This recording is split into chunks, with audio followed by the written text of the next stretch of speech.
Sabarimala സ്വർണ്ണക്കൊള്ളയിൽ SIT ചോദ്യം ചെയ്ത അടൂർ പ്രകാശ് MPയോട് പ്രതിപക്ഷ നേതാവ് രാജി ആവശ്യപ്പെടുമോ എന്ന് മന്ത്രി V ശിവൻകുട്ടി.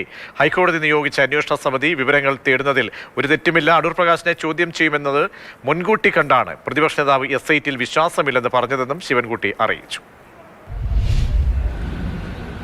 അത് വെറുതെ ചോദ്യം ചെയ്തതല്ല.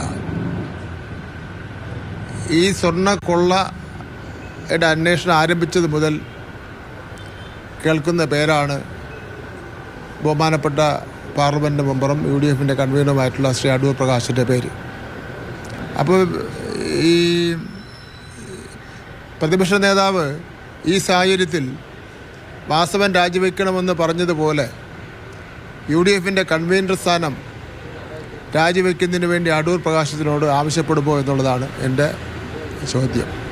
അത് ആവശ്യപ്പെടുക എന്നുള്ളതാണ് മാന്യമായ രാഷ്ട്രീയ പ്രവർത്തനമെന്ന് പറയുന്നത്.